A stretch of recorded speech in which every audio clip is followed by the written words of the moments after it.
agenciadepodcast.com.br.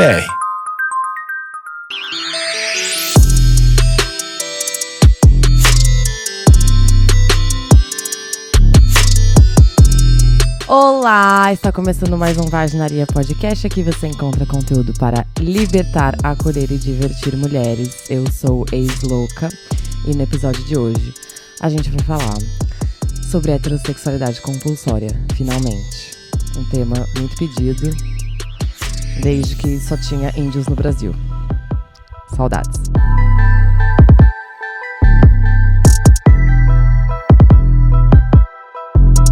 Enfim, gente, tema de hoje, heterossexualidade compulsória. O que é isso? Qual é o objetivo desse episódio? O objetivo deste episódio não é ficar aqui explicando e trazendo mil teorias sobre a heterossexualidade compulsória, porque eu acho que...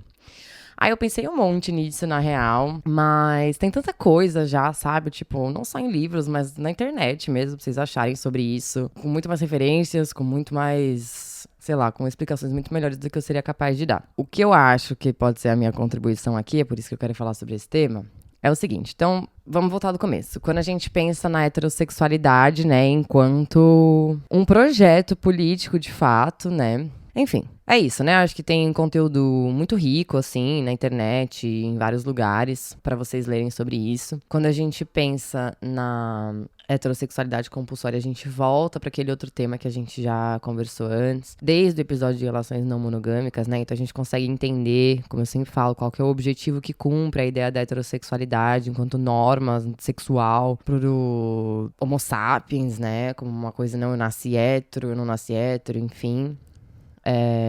A gente sabe, por meio de estudos antropológicos e tudo mais, que a sexualidade do Homo sapiens, ela não é inata, né? Rola um problema muito sério com esse negócio da sexualidade das pessoas, que inclusive, bom, eu posso começar minha narrativa falando sobre isso, né? O que acontece? Eu acredito que muitas mulheres se identificam com a minha narrativa e da minha vida, que eu vou contar, que é assim, é o seguinte. Por mais que eu sempre tenha sentido atração física ou sexual por mulheres, eu nunca me vi num lugar como se eu nunca tivesse permissão de uma série de coisas pra viver essas experiências afetivas e amorosas com mulheres. Por uma série de fatores, né? Então, acho que cada um aqui tem uma história, cada um aqui tem uma jornada nesse mundo que conduziu a gente, né, a experienciar a nossa vida afetiva da forma que a gente experienciou e tudo mais. Mas é isso, né? Então, dentro da minha jornada particular, existiram uma série de fatores que me conduziram a sempre experienciar uma vida afetiva heterossexual, né? E eu acredito que todo mundo, né, cada um tem a sua aí, que conduziu cada um para os seus caminhos hétero, gay, lésbicos e bissexuais e whatever nessa vida. E eu sempre tive essa sensação, né? Então, sempre me senti atraída sexualmente por mulheres. Eu me lembro de, no ensino médio, quando eu tava no terceiro colegial, eu tive minha primeira amiga lésbica, né? E... era muito doido, assim, porque eu sabia que eu tinha aquele desejo dentro de mim, mas eu via que meio que ninguém sabia lidar com essa amiga, né? Era uma coisa muito nova, assim, pra todo mundo na escola. Então eu lembro que, sei lá, às vezes a gente ia pro rolê, sabe? Juntava todas as meninas pra se arrumar e tal. E aí meio que elas ficavam confusas, sabe? Será que eu posso me trocar na frente dela ou não, tal? Enfim, uma coisa idiota, adolescente. Mas eu tinha sempre muito medo de as pessoas olharem pra mim como olhavam pra essa minha amiga, sabe? E isso foi uma coisa que, por exemplo, dentro da minha jornada foi algo que me afastou de experienciar essas vivências. E aí, quando eu tinha 19 anos, eu comecei a namorar o meu ex, que atualmente é bolsominion, mas na época era uma pessoa muito legal. E enquanto a gente namorava, a gente ficou 4 anos junto, existiu uma época ali, um período, em que eu precisei terminar com ele, porque eu falei, eu tenho certeza que eu sou lésbica, tipo, eu não estou confortável nessa relação, tem algo errado, eu não consigo parar de pensar em mulheres, eu preciso entender o que tá acontecendo, e eu preciso terminar com você por causa disso. E ele, como uma pessoa muito legal que ele era, ele falou, sim, você tem razão, é isso, fé. E aí, nesse meio tempo... eu falei, eu preciso sair com mulheres, tipo, eu preciso ter um date com uma mina pra eu saber o que é, né? Como que é, o que eu vou fazer, como que acontece, né? E aí eu marquei um date com uma menina, só que foi tipo uma catástrofe. Não é que foi uma catástrofe, foi assim, eu marquei esse date com essa menina. E ela era muito querida, eu gostei muito dela. E aí a gente chegou, só que tipo assim, ela era lésbica, tá? Ela tava muito bem resolvida com isso. E eu tava aberta, né, pra me entender ali. Mas eu tava assim, genuinamente ali com ela, né? Mas ainda era uma coisa muito nova pra mim, diferente. Eu nunca tinha experienciado aquilo, né? Então eu, sei lá, tava fora do minha zona de conforto. Aí cheguei no date. A menina levou a irmã dela e o namorado da irmã no date. Tipo, eles estão vindo. Aí eu... E aí eles foram. E aí eu tava com uma hot pant na época. Sabe essas hot pants, assim, tipo shortinho, cintura alta? E ele era bem antigo, mas era dos anos 80. Era de uma amiga da minha mãe. Ele abria o zíper que era, tipo, do meio das costas até o cu. E aí eu fui fazer xixi no bar, porque a gente ia pra uma baladinha depois, mas a gente saiu no bar ainda, eu fui fazer xixi e o zíper dos shorts quebrou. E aí a gente teve que trocar de blusa, porque ela tava com uma blusa mais comprida, eu tava de um cropped, assim, daí a gente trocou. Ela me deu a blusa comprida pra cobrir meu negócio e ela ficou com o meu cropped. E, enfim, foi muito legal, a gente ficou e tal, fomos no rolê, aquela coisa, né, vários caras idiotas chegando e falando várias merdas, que a gente tava na Rua Augusta, em São Paulo, não sei se alguém tá familiarizado com o que é a Rua Augusta, mas é uma rua onde isso é perfeitamente normal, mulheres com mulheres, homens com homens, animais com animais, e loucuras com loucuras, e góticos com góticos, e emos com emos. E, enfim, tudo aquilo era muito novo pra mim e tal, mas eu gostei, foi massa ficar com ela, só que, tipo, depois que eu fiquei com ela, eu percebi que não é que eu não gostei de sair com uma mulher, é que eu amava muito o meu namorado, sabe? Eu só realmente tava precisando ter essa experiência, mas isso não queria dizer que eu não queria mais estar com ele. Eu amava muito ele. Eu só tava sentindo a necessidade, né, dentro dessa relação tão longa, né, de vários anos, de viver um negócio que eu tava deixando de viver porque eu tava com ele.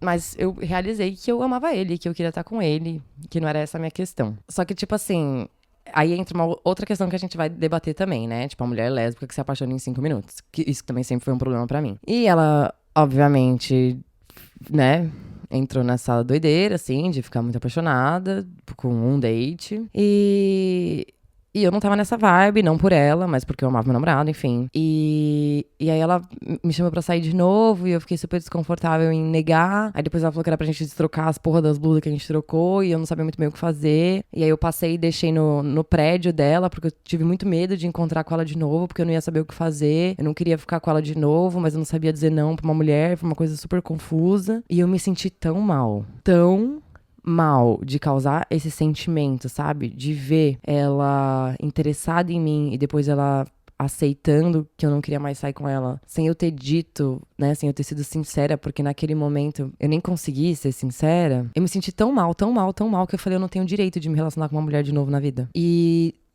desde então foi assim, né? Isso eu devia ter nessa época uns 20 anos, sei lá. Eu pensei isso, tipo, eu não tenho direito de causar essa dor numa mulher, porque, gente, homem, né? Tipo, foda-se, né? A gente não tá nem aí. Se eles derem piti, se eles ficarem tristes, se eles chorar, se eles cortar os pulsos, também estão fazendo um favor pra humanidade. Agora, mulheres, não sei, foi um negócio que me pegou, assim, e eu falei, eu não tenho direito. Eu não sou lésbica, eu não sou bissexual, eu não tenho direito de me relacionar com mulheres e causar esse sentimento nelas. E eu me privei de viver essas experiências desde então, por mais que eu sempre tivesse vontade. E aí a gente entra num espaço hoje que é muito complicado, que é quando a gente fala sobre a nossa sexualidade e falando especialmente da sexualidade de mulheres, isso é político, né? A gente pode entrar até na questão do lesbianismo político mais pra frente. Mas quando a gente vê esse caminhar identitário, né, que tá ficando só mais forte desde de sei lá quando, desde que eu me lembre, a coisa virou como um...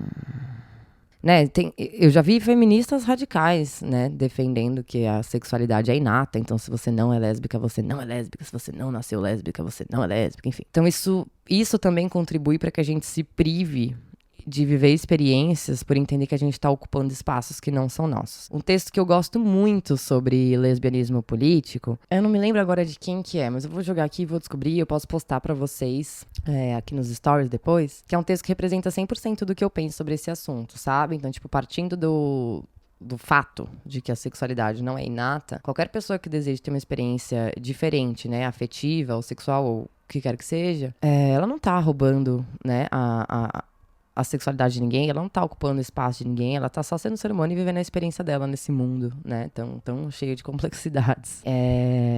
Eu concordo bastante. com esse texto. Não é da Adrienne Rich, é de alguma brasileira, assim, não sei se é da Garra Feminista, se é da militância materna, não me lembro agora exatamente de quem que é. Enfim, uma conversa que eu tive com uma amiga recentemente, uma amiga nova, uma conhecida nova que eu amei, Amanda Estima, gente, sigam essa mulher, ela é maravilhosa. A amiga da Jéssica Miranda, que tá com ela aqui em Floripa. E a gente tava conversando sobre isso, né, sobre essas nossas experiências e sobre as nossas vontades e tudo mais. E atualmente eu tenho me aberto mais pra isso, tenho me aberto mais pra esse diálogo e pra esse relacionamento com mulheres. E ela me perguntou, né, ela me viu nesse lugar, e ela me perguntou, mas você é bissexual? E eu pensei, eu não sei se eu posso dizer isso, porque eu nunca me relacionei romanticamente com mulheres. Apesar de, tipo, a minha atração por mulheres sempre ter sido uma coisa na minha vida, né? E ela falou, tá, então você é bissexual e acabou. E eu pensei, eu não posso nunca falar isso, ou eu não poderia nunca falar sobre isso publicamente, sei lá, na minha página aqui do Instagram, sem ser cancelada. Porque eu seria acusada de ocupar um espaço que não me pertence. Não tô questionando isso, tô só falando o que aconteceria, né? Isso aí a gente pode questionar mais pra frente. E fiquei pensando muito sobre isso, né? Sobre que ao mesmo tempo que é importante que a gente tenha definições políticas da sexualidade das mulheres, isso também tá nos privando de experienciar a nossa sexualidade e se desprender dessa lógica heterossexual compulsória, né? Sempre que uma mulher fala pra mim, não, eu sou hétero, eu nasci hétero, tipo, não... Ninguém nasceu hétero, isso não existe, né? Então, se você tem uma necessidade muito grande de afirmar a sua heterossexualidade, que é uma coisa que, por exemplo, eu só senti em um período da minha vida, onde isso me era muito cobrado aqui no Instagram, porque eu, na minha vida pessoal, nunca gostei de me definir dessa forma. E eu me sentia pressionada, até que eu assumi isso pra mim e falei, tá, então eu sou hétero, e eu comecei a falar isso sobre mim mesma, quando isso não era o que eu sentia sobre mim mesma. E... me perdi, mas enfim, é isso. Enfim, mas vocês estão entendendo, né? Então isso nos priva de experienciar as coisas que a gente deveria estar experienciando. Quando uma mulher fala que ela é hétero, né? Então, acho que se existe essa necessidade muito grande de ficar se afirmando, não, porque eu sou hétero, eu sou hétero, eu sou hétero. E pior ainda, né? Mulheres hétero falando que heterossexualidade é privilégio pra mulher. É uma coisa bizarra, né? Isso é um problema muito sério, né? É aquela pessoa criando diversos bloqueios pra realmente não visitar aquele lugar dentro dela mesma que permitiria ela experienciar outras coisas. Eu acho que, enfim, eu tenho um problema muito sério com isso, com essas nomenclaturas, porque pra mim sempre foi muito nocivo. E partindo daí, quando a gente entende, né? Então, desde lá do episódio das relações não monogâmicas, que a gente fala, né? Sobre que objetivo que a heterossexualidade cumpre, né? Pra fazer com que essas engrenagens continuem girando, né, dentro da lógica do acúmulo e da propriedade privada e tudo mais. Isso é essencial, né? A heterossexualidade compulsória, né, é essencial para que sejam sustentadas todas as estruturas sociais que a gente conhece e vive. E, enfim, a gente para pra estudar a heterossexualidade compulsória, a gente vai ver um monte de teoria, vai ver um monte de coisa, vai explicar tudo isso que eu tô falando de um jeito muito mais bonito. Só que aí a gente vai entender a questão do lesbianismo político, né? Por isso que eu falei, esse texto que eu gosto muito, que eu sempre indico quando tá alguém em grupo de WhatsApp falando sobre esse assunto, é que eu falo, ó, lê esse texto, que é tudo que eu penso. A gente compreende muito bem a lógica do lesbianismo político, né? Sobre a recusa, né, do acesso de homens aos nossos corpos. Isso é político, óbvio. Sobre uma conversa que eu tive ontem com um amigo aqui em casa, né? Que ele tava falando, mas é a solução as mulheres se isolarem dos homens, né? Criarem uma barreira entre nós, enfim, aquele papo todo. E eu falei, óbvio, né?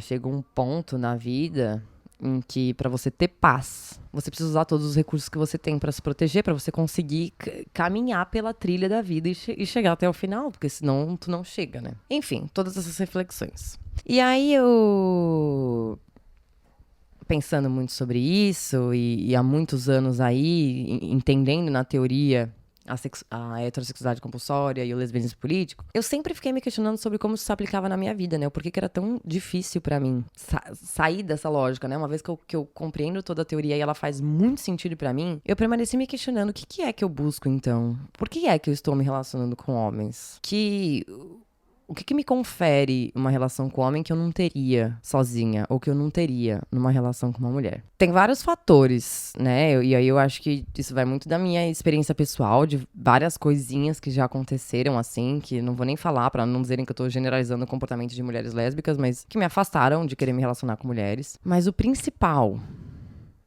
que eu cheguei nessa conclusão muito recentemente, através de várias reflexões que eu venho trazendo pra cá, direto, assim. Eu percebo que o principal é porque o homem é o meu passaporte pro mundo, né? Ele é o meu passaporte pra vida. Vou explicar isso melhor. Mas assim, a questão é, o que eu quero dizer quando eu digo que o homem é o meu passaporte pra vida e pro mundo? É porque na companhia de um homem, eu posso viver diversas coisas que eu não posso viver quando eu tô na companhia das minhas amigas mulheres. Então, por exemplo, tá? Eu parei pra pensar no dia que eu passei a noite na praia com meu ex. A gente estendeu uma canga na areia e ficou conversando e conversando e conversando até o sol nascer. Foi um dia muito legal, era uma coisa que eu nunca tinha feito e que eu nunca teria feito se eu tivesse com uma amiga mulher, ou com uma peguete, ou com uma namorada. E aí eu tava conversando, né, com o boyzinho sobre as experiências de mulheres com ele, minhas com ele. E fiquei tentando imaginar, né, quais possibilidades esse homem traz pra minha vida. Então, a parada, sei lá, de se ele quiser ir surfar às 6 da manhã, ele pode. Se eu quiser ir surfar com ele às 6 da manhã, eu posso. Se eu quiser ir surfar, supondo que eu surfasse, às 6 da manhã sozinha, eu não poderia pegar a trilha pra praia aqui pra ir surfar às 6 da manhã sozinha. Ou se eu quiser andar de skate à noite na costeira, ou se eu quiser andar de skate com ele na costeira, tudo bem. Mas se eu quiser andar à noite de skate sozinha na costeira, eu não posso. E aí entrei nessa, né? Aí parece que minha ficha caiu, assim. E eu entendi, porque, óbvio, foi uma série de processos até chegar nessa conclusão. Porque é óbvio que o tempo todo, na vida toda, a gente é conduzida a buscar uma aprovação social no relacionamento com o homem. Isso é óbvio, né? A aprovação de um homem confere status social para uma mulher, né? É quase um atestado da mulheridade dela. Isso a gente já sabe. Mas dentro de todos os processos pelos quais eu passei na vida enfim, a minha evolução, meu autoconhecimento e, pô, de eu chegar num ponto da minha vida que eu falar, meu, eu tô bem resolvida, sou feliz sozinha, tá tudo certo. Porque é que eu ainda me relaciono com homens, se eu tô, tipo, né? Vocês entendem? Faz sentido pra vocês? Porque assim, eu me vi num lugar, chegou num ponto da minha vida que eu falei, tá, tipo, eu não preciso de homem pra nada. Eu sou mais inteligente do que qualquer cara que eu pego. Sabe? Eu realmente sou independente em todos os sentidos da minha vida. Eu não preciso dos caras pra nada. Quem paga a conta do restaurante sou eu. Então, assim, por que é que eu ainda tô dentro dessa lógica, conhecendo toda a teoria que eu conheço e ela fazendo tanto sentido pra mim? E aí, enquanto a gente tava fazendo o clube lá do Complexo de Cinderela, enfim, no meio disso tudo, eu tô vivendo uma série de coisas que estão me permitindo concluir isso que eu falei. Vocês entendem quando eu falo que todas as estruturas que a gente conhece e nas quais a gente vive dependem da heterossexualidade enquanto norma, né? Quer dizer, a gente precisa continuar sendo as bicicletas do mundo onde os homens são os carros, no trânsito de São Paulo, que é a história toda que eu falo sempre. Inclusive, foi interessante porque nessa leitura do Complexo de Cinderela tem uma parte que um jornalista fala isso, né? Que a mulher, ela vive no banco do carona, no carro do namorado. Foi uma analogia bem parecida com a minha. Mas é mais ou menos isso, né? Quer dizer, uma mulher... E aí a gente pode dizer o quê? Vamos seguir na minha analogia das bicicletas, tá? Porque ela vai voltar em todas as lives. Se as mulheres são as bicicletas e os homens são os carros no trânsito de São Paulo, quando eu digo que o homem é um passaporte pro mundo e pra vida, quer dizer, quando você tá num relacionamento com o homem, você pode entrar dentro do carro e andar no banco do carona dele, e aí não vão mais ficar te atropelando. Então, tipo, coisa simples, por exemplo, como aconteceu recentemente, né? Tô eu ali na rua, tal, boyzinho, da bolzinha. E aí eu, problematizando tudo o tempo todo, segurei a mãozinha e pensei, pra você, isso é só um carinho. Pra mim, é a garantia de que eu posso caminhar em paz, que ninguém vai encher meu saco e ninguém vai me violentar de nenhuma forma, por respeito a você e ao fato de que eu sou sua propriedade. Por favor, segure a minha mão, continue segurando. Então é mais ou menos por aí. Mas, por exemplo, o que aconteceu esses tempos, eu tava num lugar com uma blusinha que era de amarrar de tirinha nas costas. E aí, Eu tava nesse lugar e um cara chegou, simplesmente puxou as tiras da minha blusa, os lacinhos que tava dado, e puxou as alças assim. E eu segurei assim a blusa. E aí eu falei isso pro homem, e o homem falou pra mim assim, não pra esse homem, né, pro homem aqui da minha vida. Eu falei, mas se eu tivesse junto, não ia acontecer isso, que eu ia quebrar pau esse cara, que não sei o quê. Eu falei, mas se eu tivesse junto, isso nunca teria acontecido. Isso só aconteceu comigo porque você não estava junto. Nem você, nem homem nenhum. Porque se tivesse qualquer homem perto de mim, isso jamais teria acontecido. Então é sobre isso, sabe? Eu até contei no clube de uma vez que eu tava lá em Pinheiros, em algum bar, muitos anos atrás, com uns amigos da faculdade. Eu tinha um grupo que era amiga de 5 meninos da faculdade. E aí eu fui num bar e aí um cara falou alguma merda pra mim. E eu tava bem no balcão, assim, na hora. E tinha várias garrafas, aquelas 600, né, de cerveja.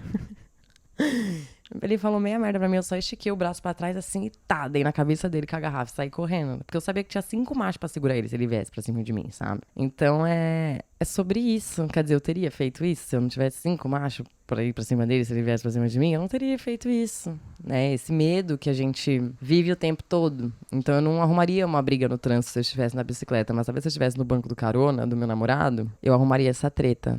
É mais ou menos isso, né? A lógica da parada. E aí, quando eu pensei nisso, eu falei, não, entendi, então. Então eu tô condenada a essa merda mesmo, né? E aí, enfim, a gente desenvolveu mais essa conversa lá no Clube do Livro, né? Sobre pensar na vida que a gente quer viver. Então, quando eu falo sobre isso, por exemplo, sobre ir na praia às 6 da manhã, ou sobre estar à noite na rua, ou sobre passar a noite na praia, são coisas que fazem parte do estilo de vida que eu quero ter, né? São experiências que eu quero poder viver. E é muito triste que eu não tenha essa possibilidade estando sozinha, ou com amigas, ou com uma namorada. Só que assim, entendendo que toda a estrutura, né, onde a gente tá imersa, não me permite fazer essa escolha do eu quero viver essa vida, eu posso viver essa vida sem risco nenhum, o que faz daí? Né? É muito complicado, é muito complicado. Porque o meu questionamento é sempre esse, né? Eu acesso muita teoria, compreendo, a teoria sempre vai fazer sentido pra mim. Só que daí eu paro, penso, ok. E como é que isso se aplica na minha vida, dentro de todas as minhas limitações emocionais e psicológicas, dentro de todas as minhas possibilidades, né? Como é que eu vou fazer? Outra coisa que eu falei pras meninas no clube, né? Então, eu tinha uma amiga que ela era doidinha, assim, que nem eu. Eu gostava de dar vexame na balada e fazer loucura. E a gente já fez várias coisas muito perigosas. Tipo, perigosas de verdade, assim. E quando a gente se juntava, a gente tentava muito ter a experiência dos homens no mundo. Isso era uma coisa que eu notava, sabe? Quando a gente tava eu e ela, a gente vivia o nosso dia como se a gente fosse homem. Sabe aquele mundo invertido? Teve uma vez até que a gente tava de carro e a gente saiu dirigindo por Florianópolis e assoviando e falando baixaria pra todos os caras que passavam na rua. Porque aqui acontece um fenômeno muito louco que todos os caras que andam de bicicleta são gostosos, mas eles não estão em lugar nenhum, eles sempre só estão nas bicicletas. Nunca consegui explicar esse fenômeno. E aí a gente passava pelos caras de bicicleta e a gente ficava gritando e causando e nananã. E a gente foi numas 3 praias esse dia. Acho que ela beijou umas 10 pessoas na festa. E aí a gente parou no mercadinho pra comprar cigarro. Eu fiquei no carro dentro, ela entrou no mercadinho pra comprar. E quando ela voltou com 2 caras. Esses 2 caras entraram dentro do carro. A gente levou eles até a casa deles, que era ali perto. Largou eles na casa deles. E aí eles pegaram o nosso contato. Enfim, um deles foi quem me apresentou meu ex-namorado. Olha que tragédia. Mas assim, você entende que poderia dar muita merda isso?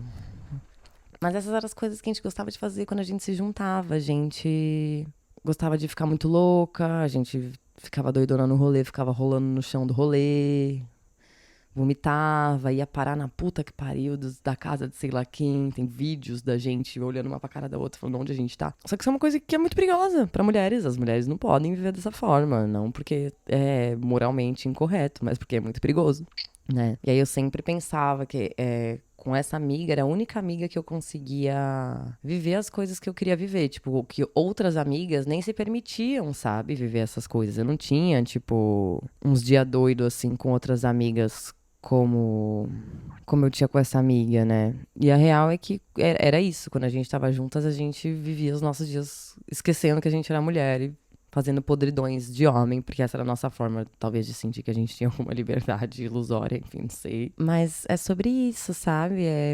Quando a gente tá com as amigas da gente, quando a gente tá com mulheres, que nem a Ale, minha amiga, muito bem trouxe na live lá do Clube do Livro, né? Que se eu, enquanto heterossexual, vamos pôr assim, mas numa relação heterossexual, pra mim é uma segurança segurar a mão do meu parceiro num lugar, pra ela, enquanto mulher lésbica, é mais seguro ela soltar a mão da namorada dela, né? Então. É isso, assim. É isso, é frustrante, porque você aprende, mas colocar em prática não depende só da sua vontade. Eu não tô aqui dizendo, então vamos aceitar e vamos ser hétero e tudo mais. Eu tô só trazendo uma conclusão que eu tive sobre a minha vida e que demorou muito tempo pra eu ter, porque demorou muito tempo pra eu chegar num lugar onde eu realmente não fosse uma dependente emocional e estivesse num ambiente emocionalmente neutro, por assim dizer, pra eu conseguir enxergar qual era o real problema, o que era que eu realmente buscava naquela relação. Eu pensei muito sobre isso também na live que a Jéssica Miranda fez, né, sobre a poligamia e a monogamia, porque também tá sendo uma coisa aqui, como eu já falei, na minha vida. Mas eu vi que, e principalmente experienciando a não monogamia, e ainda assim preferindo estar com um parceiro só, eu entendi o porquê que eu preferi estar com um parceiro só, mesmo tendo a possibilidade de estar com outros parceiros. E tem a ver com isso, né? Então, quando a gente para e pensa, por exemplo, uma conversa que a gente teve, foi assim, é muito fácil uma mulher, quando tá num relacionamento com um cara, abandonar a vida dela e ficar vivendo só a vida dele, porque é óbvio que a vida dele é muito mais legal, né? A vida dele tem 1 milhão de possibilidades que a vida da mulher não tem. E aí a gente se relaciona com os caras e aí a gente vai viver a vida deles, porque eles dão vários rolês, porque eles fazem várias doideiras, porque eles podem andar na rua à noite e porque sair com eles, homens confiáveis, né? A gente pode sair sem ficar pensando nos riscos de sair, né? De ocupar espaços no mundo, enfim. Então é muito fácil uma mulher se relacionar com um cara e esquecer da vida dela e viver a vida dele, né? O que também é super problemático. E é algo que a gente tem que se policiar muito pra não fazer, né? Aproveitar a oportunidade de estar ali ocupando esses espaços que eles ocupam, mas entendendo o porquê que a gente tá fazendo isso. Então é isso. Até a próxima semana que eu vou inventar mais alguma merda pra falar aqui. Tá bom, gente? Beijo, boa noite pra todo mundo.